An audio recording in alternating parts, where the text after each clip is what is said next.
नमस्कार सभी को, मैं आपका educator Mandeep Jangra HSC magic YouTube channel पे आप सभी का स्वागत करता हूं, अभिनंदन करता हूं। हमारी यूट्यूब चैनल पे आज हमारी पहली क्लास है और इसके अंदर आज हम मैथ करेंगे। मैथ हम स्टार्ट करने जा रहे हैं। मैथ के अंदर एक प्यारा सा कंसेप्ट है जो कि जिसका नाम है डिजिटल सम। डिजिटल सम क्या होता है, कैसे लगता है, ये सारी चीज़ें हम आज क्लास में सीखेंगे। और डिजिटल सम क्या काम आएगा, वो हमारा काम आएगा कि जो कि हमारी जो कैलकुलेशन है उसको हम रिड्यूस कैसे कर पाएँ, मतलब आसानी से कैसे क्वेश्चंस को, बड़े बड़े क्वेश्चंस को कम समय में कैसे हम क्या करें, सॉल्यूशन कर पाएँ। तो वो सारी चीज़ें हम सीखेंगे। इसके अंदर डिजिटल सम के अंदर सबसे ज़्यादा महत्वपूर्ण है 9 जो अंक है वो कैसे उपयोग होता है, कैसे इग्नोर होता है, और 9 की मदद से हम कैसे क्वेश्चंस को सोल्व कर पाते हैं। तो देखिए, डिजिटल सम में अगर मैं बात करूँ ना, तो कोई भी हमने एक संख्या ले ली, 1 2 3 4, मैंने एक संख्या ले ली, इसको मैंने 9 से डिवाइड किया। 9 एकम 9 मेरे भाई, और 12 में से 9 गया 3, उतारा 3, और 9 3 27, जिसमें से 13 में से 7 गए 6, और उतारा 4, और 9 7 63। तो मैंने देखा कि जो हमारा रिमाइंडर आया है वो हमारा 1 आया है। 9 से हम भाग करते हैं। फिर मैंने ये चीज ऑब्जर्व की, अगर मैं 1 2 3 4 इस संख्या को अगर मैं जोड़ दूं आपस में, 2 और 1 3, 3 और 3 6, 6 4 10। अब 10 को मैं फर्दर 9 से मैं डिवाइड करता हूं तो रिमाइंडर हमारे पास क्या आता है, 1 आता है। तो फिर मैंने सोचा कि क्यों ना मैं इसको सम करके ही कर दूं, तो कि हमें भाग करने की हमें क्या जरूरत ही ना पड़े। तो फिर मैं अगर मैं बात करूं, देखो मेरे भाई, तो जैसे मैंने कोई भी नंबर ले लिया, जैसे मैंने नंबर ले लिया a प्लस में 10b प्लस में 1 10 100 और 100c,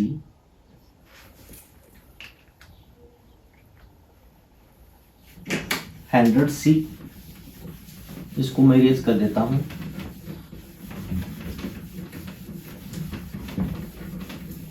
जैसे मैंने इसका नंबर ले लिया, मैंने ये 1 10 और 100c प्लस में 1000d, और ये ऐसे ऐसे ऐसे ऐसे आगे चलता जाएगा। इसमें मैंने क्यों लिया, क्योंकि देखो ये संख्या है 1 2 3 4, इसमें ये 4 ले लिया मैंने। 3 में क्या ले लिया, 3 मल्टीप्लाई में 10, क्योंकि इकाई दहाई और सैकड़ा का मतलब 2 मल्टीप्लाई में 100 ऐसे। तो क्यों ना मैं इसको आपको ये जो क्वेश्चन है मैंने यहाँ तक ले लेता हूँ। इसको अगर मैं सोल्व करूँ तो मैं कुछ आपको बताना जा रहा हूँ, वो आप समझो अच्छे से। जैसे मैंने इसका क्या किया, ये 100d था, इसमें मैंने ले लिया 999d प्लस में d और प्लस में 99c प्लस c और प्लस में 9b और प्लस में मैंने ये ले लिया, ठीक है। और यहाँ बच गया क्या, 1d प्लस में 1c प्लस में 1b और प्लस में 1a। मैंने ये कंसेप्ट ले लिया। इसको अगर मैं डिवाइड करूं 9 से तो क्या निकल के आता है भाई, 9 से ये संख्या ये क्या हो जाएगी, कैंसिल आउट हो जाएगी, और बच गया क्या यहाँ पे 0, और प्लस में ऊपर क्या बच गया, d प्लस में c प्लस में b प्लस में a बाई में 9। कहने का मतलब ये है, अगर मैं किसी संख्या को 9 से डिवाइड करता हूं तो जो संख्या रिमाइंडर बचता है वही हमारा क्या होता है, डिजिटल सम होता है। क्या होता है भाई, डिजिटल सम होता है। जैसे मैंने ये संख्या ली थी 1 2 3 4, इसको मैं 9 से फर्दर डिवाइड करता हूं तो डायरेक्ट 4 और 3 7, 7 और 2 9, 9 और 1 10। 10 को अगर मैं 9 से डिवाइड करता हूं तो रिमाइंडर 1 ही बचता है, जो कि ये हमारा क्या है, कंसेप्ट है। अगर आगे हम बात करें, जैसे फिर मैंने एक संख्या और ली 169 को अगर मैं 9 से डिवाइड करता हूं तो 9 एकम 9 बचे 7, उतारा 9 और 9 8 72 और 9 में से 2 गया 7। ऐसे ही क्या करते हैं कि 1 6 9 169 को मैं 9 से डिविजिबल करता हूँ तो 9 6 15, 15 और 1 16, 16 बटे 9, यानी इसको मैं फर्दर 9 से डिवाइड करता हूँ तो रिमाइंडर क्या आता है हमारे पास, 7 आता है। समझ में आई बात। अब मैं बात करूं तो क्यों ना, अब ये तो थी परिभाषा। सबसे पहले अगर अब हम करेंगे 9 को इग्नोर कैसे करते हैं। इग्नोर करने का मतलब, जैसे ये संख्या थी 169 में हमें पता है 169 को हम 9 से डिवाइड करते हैं तो क्या बचता है, 7 रिमाइंडर बचता है। तो क्यों ना मैं यहीं पे इसको नेगलेक्ट कर दूं, 9 को 9 कर दूं, 6 और 1 7, तभी तो 7 ही आएगा।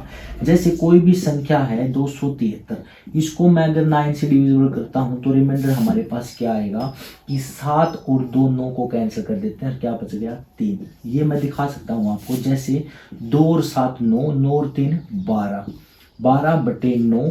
अभी 12/9 को मैं दोबारा 9 से डिवाइड करता हूं तो क्या बचता है हमारे पास 3। बात तो वही हुई ना मेरे भाई। तो इसका कहने का मतलब ये है कि मैं इसको इग्नोर करता चलूंगा 9 को। ऐसे ही अगर 9 भूमिका निभाता है, जैसे अगर मैं 9 के अंदर 1 जोड़ दूं तो भी रिमाइंडर हमारा क्या आएगा, 1 ही आएगा। अगर मैं 9 के अंदर 2 जोड़ दूं तो रिमाइंडर हमारे क्या आएगा, 2 ही आएगा। अगर मैं 9 के अंदर 3 ऐड कर दूं तो भी हमारा रिमाइंडर क्या आएगा, 3 ही आएगा। कहने का मतलब ये है, अगर 9 में हम कुछ भी ऐड करते हैं, कुछ भी जोड़ते हैं तो रिमाइंडर हमारा वही आता है। जैसे कि अगर मैं बात करूं 11 की मल्टीप्लाई मैं 9 से करता हूं तो 11 में 99। कहने का मतलब ये है कि जिसकी भी संख्या, हम जो भी संख्या को 9 से गुणा करेंगे तो उसका मल्टीपल जो भी होगा वो 9 ही आएगा। जैसे 9 और 9, समझ में आ रही है भाई बात। जैसे 9 की मल्टीप्लाई हम 7 से करेंगे तो 9 7 जा 63। कहने का मतलब ये है, अगर 9 की मल्टीप्लाई हम किसी भी संख्या से करेंगे तो उसका भी तो डिजिटल सम 9 ही आएगा। जैसे 9 7 जा 63, तो 6 और 3 9, 9 ही आया हमारा। समझ में आ रही है बात। जैसे अगर मैं इसके अंदर कोई भी संख्या है, मान लो 41 प्लस में 23, ये इसका सम हो गया 64। अगर मैं बात करूँ इसको भी अगर मैं 9 से डिवाइड करूँ तो 9 चौके 36, रिमाइंडर क्या बचा 5, और 9 दूनी 18, तो रिमाइंडर क्या बचा 5। कहने का मतलब ये है 5 और 5 10, 10 में 1। डिजिटल सम के अंदर हम हमेशा 1 यूनिट का यूज करेंगे। क्या करेंगे, 1 यूनिट का। तो ये आ गया 10, 10 का मतलब 1 प्लस में 0 यानी 1। इसका भी देखें हम तो 6 और 4, 6 और 4 की मैं बात करूँ तो ये 10 आ गया, और 10 का मतलब 1 प्लस में 0 यानी 1। ठीक है मेरे भाई, अब आगे देखते हैं। मल्टीप्लाई करता हूँ 13 गुणा 11 की, तो 13 गुणा 11 143 होता है। ठीक है, अगर मैं इसे मैं भाग करता हूँ 9 1 कम 9, तो रिमाइंडर क्या बचा 4, और इसका 9 1 कम 9, रिमाइंडर क्या बचा 2। ये 4 होगा, ये 2 बीच में मल्टीप्लाई, तो 4 दूनी 8। सिंगल डिजिट में जो आएगा वही हमारा डिजिटल सम होगा। तो ये क्या हो गया 8 आ गया, क्योंकि डायरेक्ट मैं इसको डिजिटल सम में करता हूँ तो 4 और 3 7 और 1 8। कहने का मतलब ये है मेरे भाई कि लेफ्ट और राइट, लेफ्ट राइट दोनों में क्या होगा, डिजिटल सम हमारा क्या होगा, इक्वल होगा। तो इससे अगर मैं बात करूं, हमने जोड़ में भी करके देख लिया, गुणा में भी करके देख लिया। अब बात आती है भाग की। भाग की मैं बात करूं तो जैसे x मल्टीप्लाई में 8 है, और ये क्या है हमारा 136 है। क्या भाई 136 है, और हमारे पास जैसे ऑप्शन दे दिए 17 16 15 और 14। अगर मैं बात करता हूं भाग में तो x ऐसे कैसा 136 बटे में 8 नीचे आ गया। तो अगर मैं इसको मैं भाग करता हूं मेरे भाई, तो जो नीचे जो होगा वो हम डिजिटल सम में क्या करेंगे, नीचे हमारा 1 होना चाहिए। डिनोमिनेटर में हम क्या बनाएंगे, 1 बनाएंगे, और इसको हम 1 बनाने के लिए इसको मैं मल्टीप्लाई कर दूंगा 8 से। किससे मल्टीप्लाई कर दूंगा 8 से, क्योंकि 8 8 64, और 64 का मतलब 6 4 10, 10 का मतलब 1 बन गया ना नीचे। तो नीचे 8 से मल्टीप्लाई की तो ऊपर भी 8 से मल्टीप्लाई करेंगे। ठीक है, अगर मैं बात करूं इग्नोर कर देते हैं तो 6 और 3 9, और 8 एकम 8। कहने का मतलब यह डिजिटल सम हमारा क्या आएगा 8 आएगा। इसका है 7 और 1 8, ये हमारा आंसर है। 6 और 1 7 ये नहीं होगा, 5 और 1 6 ये भी नहीं होगा, 4 और 1 5 ये भी नहीं होगा। कहने का मतलब ये है कि 2 4 6 3 5 9, इसमें मैं डायरेक्ट 9 को क्या कर दूँ, इग्नोर करता रहूँगा, क्योंकि हर संख्या में 9 होगा। जैसे देखो 9 को मैंने इग्नोर कर दिया, 6 और 3 9 को मैंने इग्नोर कर दिया, 4 और 5 9 को मैंने इग्नोर कर दिया, बचा क्या 2। तो डिजिटल सम हमारा क्या आएगा 2 आएगा। तो इसके अनुसार हम क्या कर लेंगे 9 को इग्नोर करते चलेंगे। अगर वैसे आप सम करते तो भी 2 ही आता। देखो 9 और 5 14, 14 और 3 17, 17 और 6 23, 23 और 4 27, 27 और 2 29, 29 का मतलब 9 को कैंसिल, तो क्या आ गया हमारा 2। रिमाइंडर क्या है हमारा 2। अगर इसको भी ऐड करते तो 9 और 2 11, और 11 का मतलब 1 और 1 2। तो डिजिटल सम क्या आता 2। कहने का मतलब ये हम 9 को क्या कर देंगे इग्नोर करते चलेंगे। और इसी कंसेप्ट में अगर मैं बात करूं तो जो डिवाइड में होगा उसको हम नीचे, जो डिनोमिनेटर के अंदर होगा उसको हम एक कैसे बनाते चलेंगे उसकी मैं आपको एक टेबल लिखा देता हूँ, जो कि आपको क्या होगी बहुत ही हेल्पफुल रहेगी। जैसे अगर मैं बात करूं नीचे अगर 2 आ जाए, नीचे अगर 2 आ गया, मान लो ये 3 था, 3/2 था, तो नीचे अगर 2 आ जाए तो इसको मैं किससे मल्टीप्लाई कर दूंगा 5 से मल्टीप्लाई कर दूंगा। किससे कर दूंगा 5 से, क्योंकि 5 दूनी 10, 1 बच गया, तो 5 दिए 15, 15 का मतलब 5 और 1 6। डिजिटल सम क्या आ गया हमारा 6 आ गया। तो इसमें मैं आपको एक छोटी सी टेबल लिख देता हूँ। जैसे मैं ये टेबल बना देता हूं, अगर ऊपर नीचे 1 आए तो हम 1 से मल्टीप्लाई करेंगे, अगर 2 आएगा तो हम 5 से मल्टीप्लाई कर देंगे, अगर 4 आएगा तो हम 7 से मल्टीप्लाई कर देंगे, और अगर 8 आएगा तो हम 8 से मल्टीप्लाई कर देंगे। कहने का मतलब ये है 2 आ गया तो 5 से मल्टीप्लाई, 5 आ गया तो 2 से मल्टीप्लाई, 4 आ गया तो 7 से, और 7 आ गया तो 4 से, और 8 आ गया तो 8 से। क्योंकि जैसे 2 है, नीचे मान लो कोई भी संख्या है 3/2 है, तो नीचे हमें 1 बनाना है, डिनोमिनेटर में क्या बनाना है 1 बनाना है। तो डिनोमिनेटर में 1 बनाएंगे तो 5 से मल्टीप्लाई कर देंगे, 5 दूनी 10, यानी नीचे 5 से मल्टीप्लाई करके ऊपर भी 5 से करेंगे, क्योंकि नीचे एक ऐसे बनेगा 5 दूनी 10, 10 का मतलब 1, डिनोमिनेटर हमेशा 1 बनाना। तो इसका क्या देगा 5 दिए 15, और 15 का मतलब 5 और 1 6। तो डिजिटल सम हमारा क्या आया 6 आया।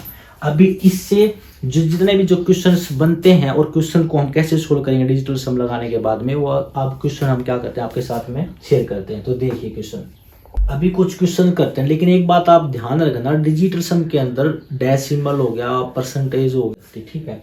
अब हम डिजिटल सम करते हैं। जैसे अभी इतनी बड़ी कैलकुलेशन है, इसको हम कैसे करेंगे, इसको मतलब अब अगर आप इसको जोड़ने लग जाओगे तो बहुत ज़्यादा टाइम लगेगा। इसको हम डिजिटल सम करते हैं। जैसे देखो पहले तो 9 को नेगलेक्ट कर दो।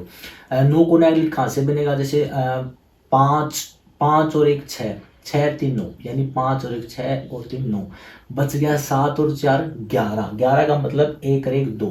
तो इसका डिजिटल सम कितना आ गया 2, ठीक है भाई। अब देखो 6 और 3 9 नेगलेक्ट कर दो, 5 और 2 7, 7 और 5 12, 12 का मतलब 2 और 1 3। तो इसका डिजिटल सम क्या आ गया 3, इसको कैंसिल कर दो।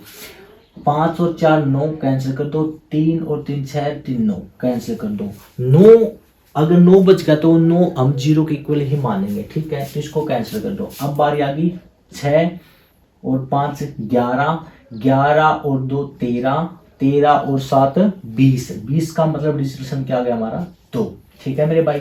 अब देखो 4 और 3 7 और 2 9, यानी कैंसिल। अब डिजिटल सम क्या है हमारा 3 और 2 5, 5 और 2 7, 7 डिजिटल सम आ गया। अब हम ऑप्शन में देखेंगे जिस भी नंबर का 7 डिजिटल सम आया वही हमारा क्या होगा आंसर होगा।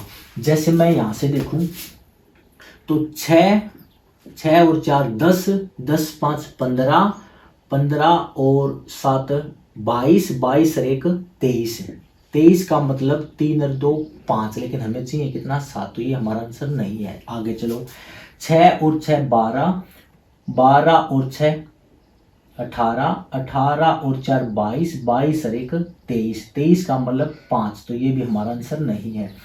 अब 6 और 4 10, 10 और 1 11, 11 और 8 19, 19 और 7 9 और 7 16, यानी 26, 26 यानी 6 2 8, ये भी हमारा आंसर नहीं है। अब देखो 6 और 4 10, 10 और 7 17, 17 और 7 17 और 7 24, 24 और 1 25, कितने हो गए 25, और 25 और 5 और 2 7, इसका डिजिटल सम आ गया सेम। तो हमारा आंसर क्या होगा ये होगा। अब देखो मैं बात करता हूँ इसके अंदर तो इसका हमने स्क्वायर करना है, यानी 7 और 3 10, 9 को हम नेगलेक्ट कर दो, यहीं से नेगलेक्ट कर देंगे, 7 और 3 10, 10 का मतलब डिजिटल सम 1, यानी कहने का मतलब ये है 1 का स्क्वायर 1 ही आता है। तो जिसका भी ऑप्शन में हमारा डिजिटल सम 1 आएगा वही हमारा क्या होगा, आंसर होगा। तो 9 को नेगलेक्ट कर दो, 9 कैंसिल हो गया, अब ये भी 9 कैंसिल हो गया, अब ये हो गया 8 और 7 15, 15 और 7 22, और 22 और 6 28, 28 का मतलब 8 और 2 10 यानी 1। तो हमारा आंसर क्या होगा, यही होगा। अब इन्हीं में देखें, 9 को 9 कैंसिल कर दो, 4 और 5 9 कैंसिल कर दो, 6 और 3 9 कैंसिल कर दो, ये आ गया 8, ये हमारा आंसर नहीं है। 9 और 9 कैंसिल कर दो, 8 और 6 14 यानी 14 हो गए, 8 और 6 14, 14 और 7 हो गए 21, 21 और 6 21 और 6 27, 27 यानी 7 और 2 9, ये भी हमारा आंसर नहीं है। तो 6 और 6 12, 12 का मतलब 3 हो गया, ये लो 3 और 7 10 यानी 1 हो गया, 1 और 8 9 हो गया, कैंसिल, ये 8 ही बच गया। तो ये हमारा क्या होगा, ये आंसर नहीं होगा, हमारा आंसर क्या होगा, 1 होगा। अब आगे क्वेश्चंस करते हैं। अभी क्वेश्चंस है 88% ऑफ 370 प्लस में 24% ऑफ 210 माइनस में ये जो क्वेश्चन मार्क है इसको हम x मान लेंगे और इक्वल में 118। अभी देखो 88% है ना, तो 8 16, 16 का मतलब हो गया 6 और 1 7, क्या हो गया 7।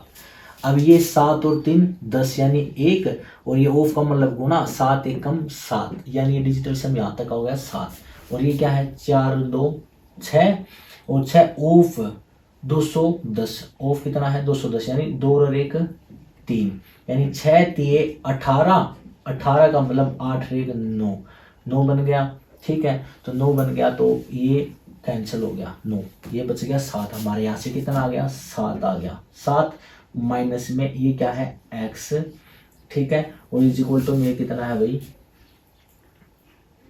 8 1 9 यानी 1, ठीक है मेरे भाई। तो 7 आ गया ये हमारा 7 माइनस एक्स, और ये 8 1 9 कैंसिल 1, तो इस साइड में आके यानी क्या आ गया 6 आ गया हमारा, क्या आ गया 6। तो 6 जिसका भी वो हमारा आंसर होगा। 8 और 1 9 कैंसिल, ये 3 हो गए, ये नहीं है। 6 5 11, 11 और 2 13, ये 4 हो गया, ये भी आंसर नहीं है। और 8 और 6 14, और 14 और 2 16 यानी 7 हो गया, ये भी आंसर नहीं है। और 8 और 5 13, 13 और 2 15, और 15 का मतलब 5 और 1 6, तो हमारा आंसर क्या हो गया 258 हो गया हमारा, ठीक है। तो ये आंसर हमारे नहीं है, समझे बात को।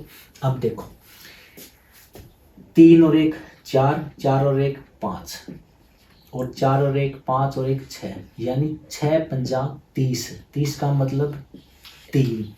अब माइनस 7 और 2 9 कैंसिल, 1 और 1 2, ठीक है मेरे भाई। अब ये भाग में 23 था, क्या था भाग में 23, तो यानी 2 बटे में 23, 23 का मतलब 3 और 2 5, यानी 5 आ गया नीचे, क्या आ गया 5।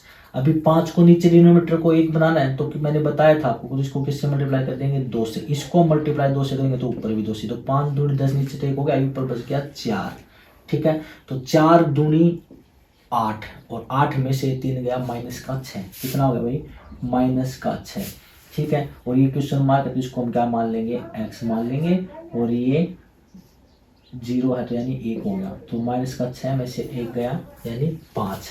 अब जिसका भी 5 आएगा वो हमारा क्या होगा आंसर होगा। ये क्वेश्चन आप लोगों ने करके दिखाना है मेरे को, ठीक है। जैसे अब ये क्वेश्चन है, एक निश्चित धनराशि पर 4 साल में 10% प्रतिवर्ष की दर से प्राप्त चक्रवृद्धि ब्याज रुपए इतने दे रखे हैं, ठीक है। और धनराशि ज्ञात करें, क्या ज्ञात करें धनराशि, यानी मूलधन पूछा है, चक्रवृद्धि ब्याज रुपए दे रखे हैं।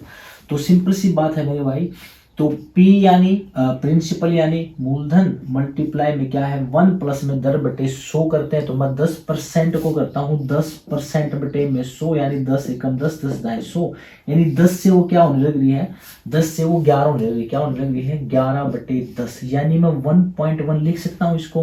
तो सिंपल सी बात है भाई, ये जब टॉपिक करेंगे ना चक्रवृद्धि ब्याज तब आपको मैं बता दूंगा कि मैं कैसे कर रहा हूँ, ठीक है। अभी बस बात है डिजिटल सम करने की। तो ये आ गया 1.1, और 4 साल के लिए बोला है तो इसके आगे मैं 4 लगा दूंगा इसकी पावर, और ये जो चक्रवृद्धि ब्याज दे कितना रखा है, ये दे रखा है 13689.35। डिजिटल सम में पॉइंट, परसेंटेज, माइनस, प्लस, ये सब परसेंटेज और दशमलव कोई भी मायने नहीं रखते इसके अंदर, ठीक है भाई। तो ये क्या है 1 और 1 कितने हो गए 2, और 2 की पावर 4, यानी 2 दूनी 4, 4 दूनी 8, 8 दूनी 16। 16 का मतलब क्या हुआ, 16 का मतलब 6 और 1 7, क्या हो गया 7। तो कहने का मतलब ये है इस साइड में ये P है, तो ये इस साइड में कितना हो जाएगा भाई 7 आ जाएगा, कितना आ जाएगा 7, इसके बटे में आ जाएगा 7, ठीक है मेरे भाई। ये मूलधन निकल आएगा हमारे पास। तो इसको 6 और 3 9 इसको कैंसिल कर देता हूँ, 8 और 1 9 ये भी कैंसिल हो गया, ये 9 ये भी कैंसिल हो गया, और 3 और 3 6, 6 और 5 11, 11 का मतलब 1 और 1 2, यानी ऊपर आ गया 2 और नीचे आ गया ये वाला 7। लेकिन नीचे हमें क्या करना पड़ता है, डिनोमिनेटर में हमें 1 बनाना पड़ता है, जिससे मैंने मल्टीप्लाई किससे करनी पड़ेगी 4 से।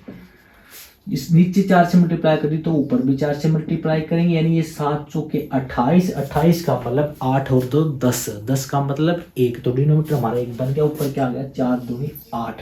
अब जो भी हमारे ऑप्शन का डिजिटल सम 8 आएगा वही हमारा क्या होगा आंसर होगा। अब देखो 9 मैंने नेगलेक्ट कर दिया, 5 और 3 8, ये हमारा आंसर है। आगे अगर मैं नीचे बात करूँ तो 4 और 5 9, ये नहीं होगा, 8 और 6 14, 14 का मतलब 4 और 1 5, तो ये हमारा नहीं है। अब देखो 9 को मैंने नेगलेक्ट कर दिया, 5 और 2 7, इसका डिजिटल सम 7 है, ये हमारा आंसर नहीं है। और 9 को मैंने नेगलेक्ट कर दिया, 7 और 5 12, 12 का मतलब 3, तो ये भी आंसर नहीं है। तो आंसर हमारा क्या है, ये है, ठीक है। अभी नेक्स्ट क्वेश्चन करते हैं। अभी नेक्स्ट क्वेश्चन ये हमारे, देखिए मोहित 835 रुपए की औसत लागत पर 14 कमीज खरीदता है। अगर वह 11 कमीज और खरीदता है जिनकी औसत लागत 645 रुपए है, तो उसके द्वारा खरीदी गई सभी कमीजों की औसत कीमत क्या होगी, यानी एवरेज क्या होगी, एवरेज पूछ रहा है। तो एवरेज हम निकालते हैं कि ये भाई 14 कमीज खरीदता है ना, यानी एक कमीज की कीमत 835 रुपए है, तो 14 कमीजों की कीमत कितनी होगी, जैसे मैं यहाँ कर देता हूँ, 14 कमीजों की कीमत होगी 835, यानी 14 गुणा में 835 प्लस। अब ये बोला कि अगर वह 11 कमीज और खरीदता है जिनकी औसत लागत 645 रुपए, तो एक कमीज की कीमत 645 है, तो 11 कमीज की यानी 645 गुणा में 11, ठीक है भाई। और टोटल कितनी कमीज हुई हमारी 14 और 11 कितनी होगी 25, यानी टोटल वस्तुओं का योग बटे में टोटल संख्या जितनी भी है ये हमारा क्या होगा औसत होगा। अब देखो अगर मैं बात करूं इसका, तो इसमें हम डिजिटल सम कैसे करेंगे, 4 और 1 5, क्या होगा भाई 5। अब ये क्या है 5 और 3 8, 8 और 8 16, 16 का मतलब 6 और 1 7, और 7 पंजू 35, और 35 का मतलब 8, तो इसका पूरा डिजिटल सम कितना हुआ 8 हो गया। अब देखो ये क्या है 1 और 1 2, 5 और 4 9 कैंसिल, ये हो गया 6 दूनी 1 और 1 2, तो ये 5 4 कैंसिल हो गए, तो ये हो गया 2, और 6 दूनी 12, 12 का मतलब 3, तो ये हो गया 8 और 3 11, क्या हो गया भाई 11, 11 का मतलब 2। डिजिटल सम ऊपर आ गया हमारा, 2 नीचे क्या है 5 और 2 7, कितना है 7। अब डिनोमिनेटर में हमें क्या बनाना है 1 बनाना है, जिसे मैंने बताया था आपको कि मल्टीप्लाई कर दें किससे 4 से, यानी नीचे मल्टीप्लाई 4 से तो ऊपर भी, नीचे डिनोमिनेटर 1 हो गया ना हमारा। देखो 7 चौके 28, 28 का मतलब 8 और 2 10, यानी 10 का मतलब 1, तो ये 4 दूनी 8। अब हमारा डिजिटल सम जो निकल के आया वो हमारा निकल के है 8। अब जितना भी ऑप्शन है उसके अंदर अगर हमारा 8 डिजिटल सम होगा वही हमारा क्या होगा आंसर होगा। जैसे ये देखो 7 और 5 12, 12 और 1 13, 13 और 4 17, 17 का मतलब 7 प्लस में 1 8, तो हमारा आंसर क्या होगा ये हो गया। अभी नेक्स्ट चेक करते हैं। अभी देखो इसमें 7 और 3 10, 10 का मतलब 1, 1 में 4 जुड़ा 5, 5 और 3 8, और 8 और 4 12, 12 का मतलब 3, ये हमारा आंसर नहीं हुआ। अभी देखो 7 और दोनों ये कैंसिल हो गया, और 6 और 5 11, 11 और 4 15, 15 का मतलब 6, ये भी आंसर नहीं हुआ। अब ये देखो 7 और 7 14, 14 और 4 18, 18 का मतलब 9, ये भी नहीं हुआ, और 6 और 4 10 यानी 1, ये भी नहीं हुआ। तो हमारा आंसर क्या है? ए। ये हम पे डिपेंड करता है कि हम कैलकुलेशन को कैसे करते हैं, 9 कैसे बनाते हैं, वो आप पे बात है। आप अपने कैलकुलेशन को कैसे फास्ट कर सकते हैं। ये हमारे डिजिटल सम थे, ठीक है भाई। ये जितने भी जो क्वेश्चंस थे वो मैंने आपको करवाने की कोशिश की है मेरे भाई। और ये जो डिजिटल बोर्ड तो है नहीं, तो आज पहली क्लास थी तो थोड़े से हम एजिटेशन भी हो रखी थी, तो धीरे धीरे हम बिल्कुल और भी अच्छे से हम करवाएंगे, और पूरा मैथ हम कंप्लीट करवाएंगे, और बहुत बहुत ही अच्छे से करवाएंगे, बहुत ही बेहतरीन उत्साह के साथ में। आई होप आपको पसंद आया होगा, और हमारे चैनल को लाइक एंड सब्सक्राइब कीजिए। धन्यवाद। जय हिंद।